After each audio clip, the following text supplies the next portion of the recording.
इस कहानी की लेखिका है शिखा श्रीवास्तव अनुराग। रचित अपने पापा की पुरानी फाइलों में कुछ जरूरी कागजात ढूंढ रहा था, तभी उसके हाथ में कुछ पेपर्स आए जिन पर खून के छींटे थे। रचित ने हैरानी से उन कागजों को देखा और उन्हें पढ़ने की कोशिश करने लगा। उन पर लिखे हुए बहुत से अक्षर लगभग मिट चुके थे। फिर भी जब उसने किसी तरह उन्हें पढ़ा तो हैरान रह गया। ये कागज किसी बंगले के थे जिसे उसके पापा ने वर्षों पहले खरीदा था। रचित उन कागजों को लेकर अपनी मां वीणा जी के पास गया और उसने कहा, मां, देखो मुझे पापा की फाइल में क्या मिला है, बंगले के कागज। ये सुनते ही वीणा जी ने घबराकर उसके हाथ से उन कागजों को छीन लिया और बोली, तुझे किसने कहा था इन्हें हाथ लगाने के लिए?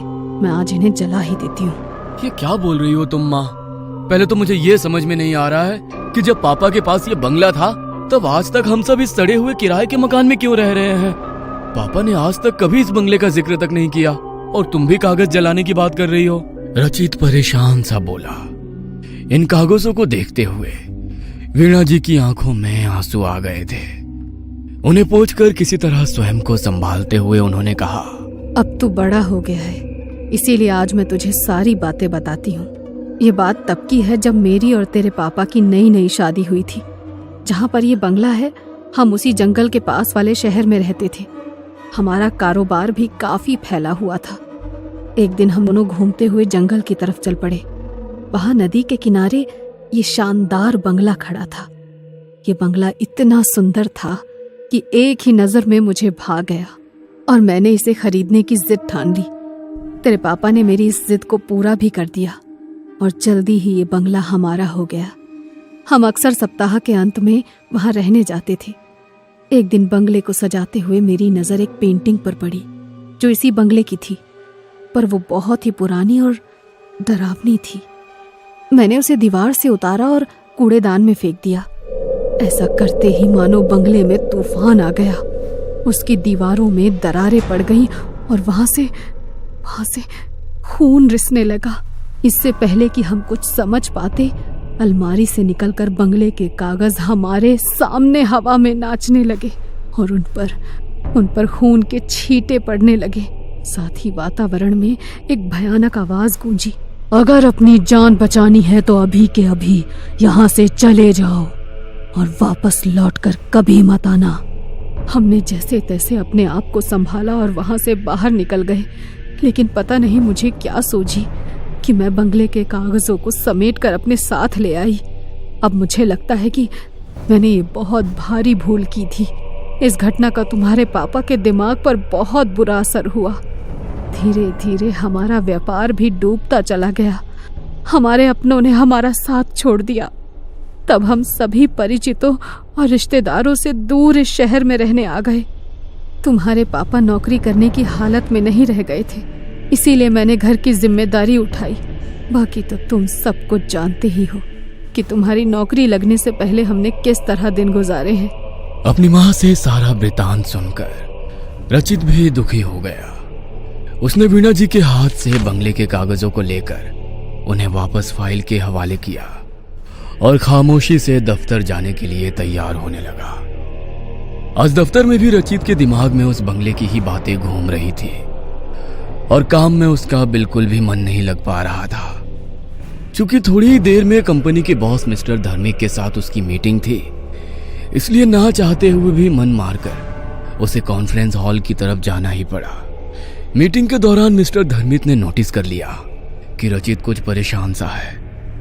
रचित उनके प्रिय कर्मचारियों में से एक था, इसलिए उन्होंने उससे उसकी परेशानी की वजह पूछी।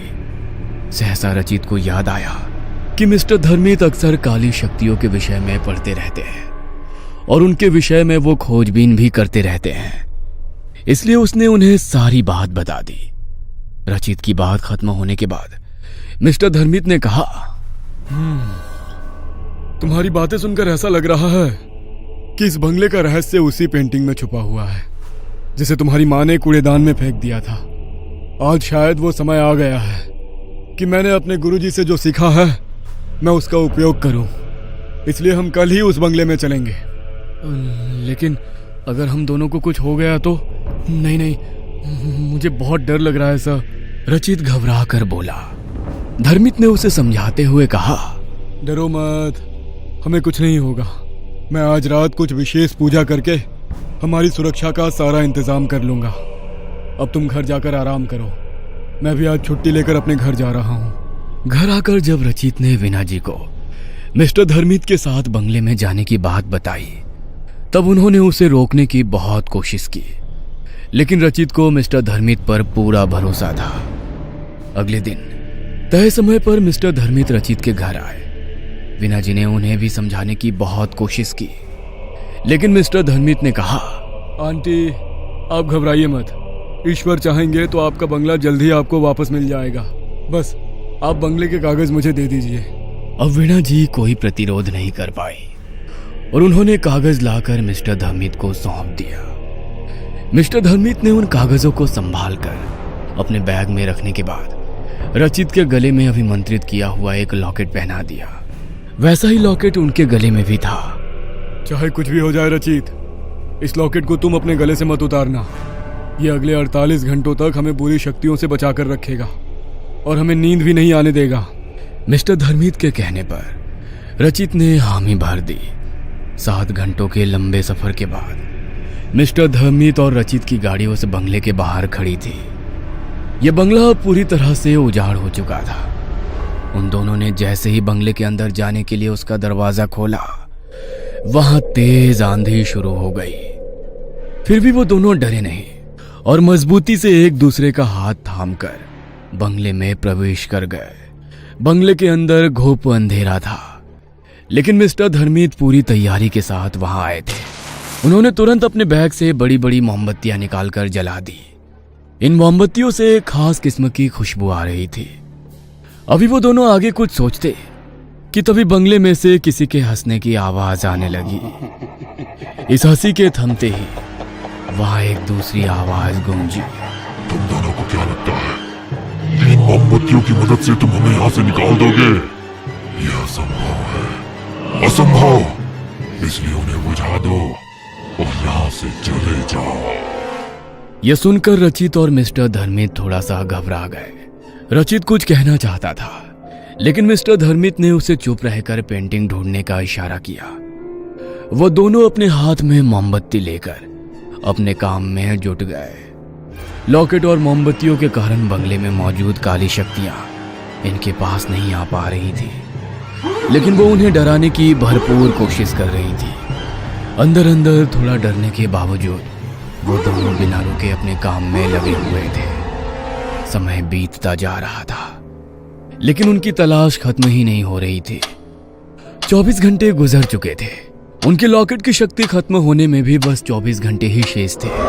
ऐसा लगता है कि हम सफल नहीं होंगे, रचित ने धीरे से मिस्टर धर्मित से कहा और गुस्से में उसने अपने पैरों को जोर से फर्श पर पटका।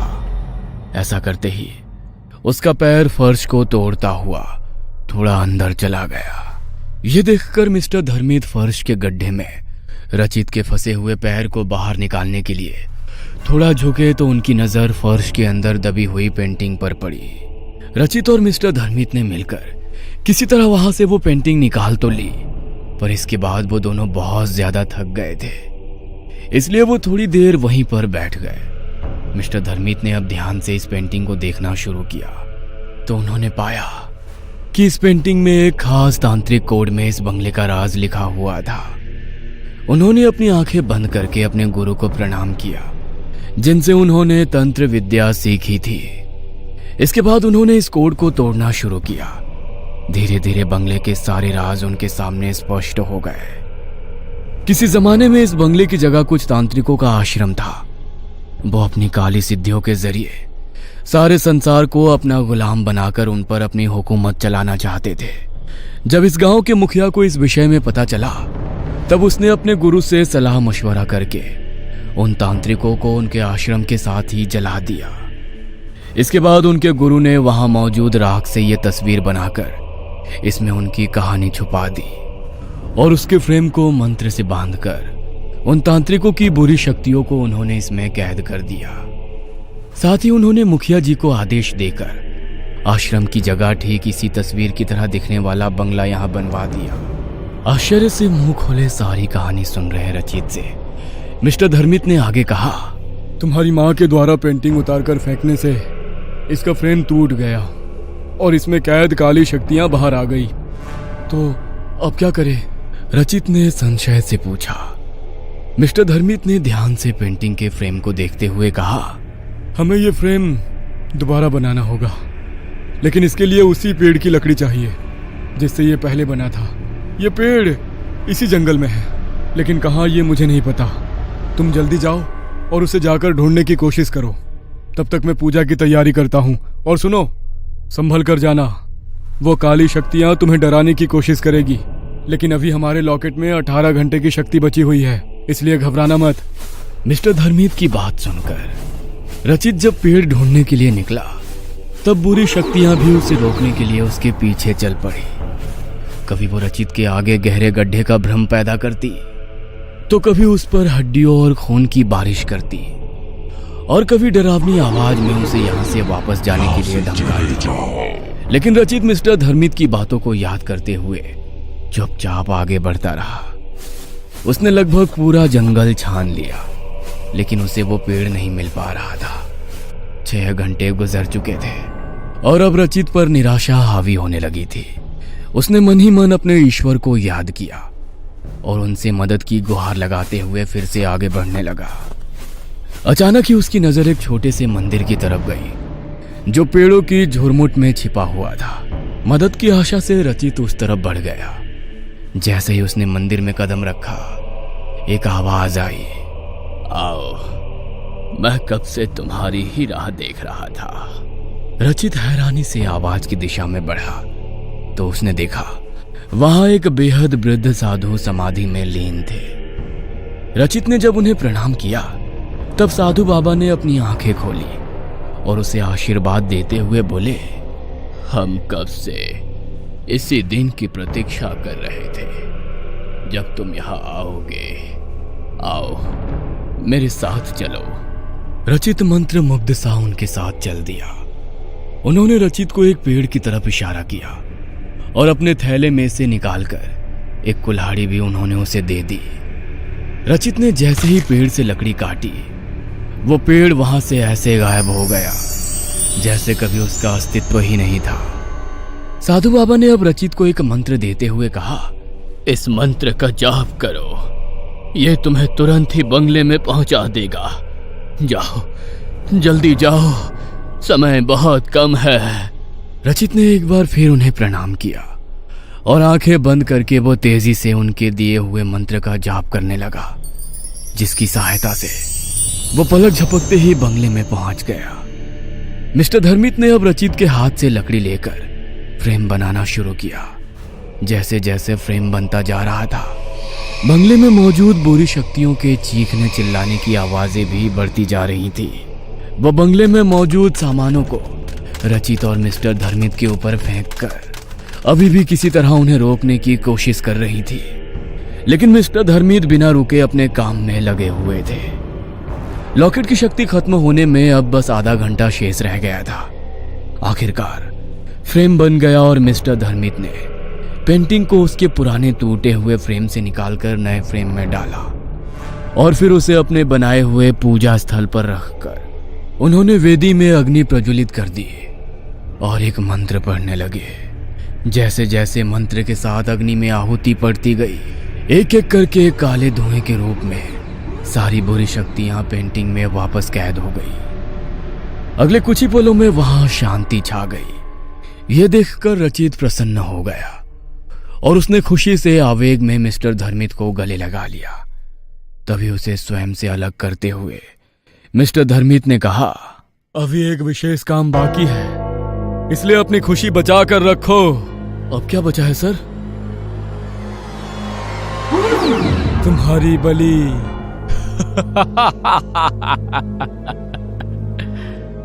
ये कहकर धर्मित अट्टहास करने लगा और देखते ही देखते उसने रचित को रस्सियों में बांध दिया। इसके बाद उसने अपने बैग से बंगले के कागज को निकालकर हवन वेदी के पास रख दिया। रचित ये सब देख सुनकर बुरी तरह घबरा गया था। उसने देखा कि धर्मित की आंखों में खून उतर आया था और उसका चेहरा बहुत ही भयानक लगने लगा था।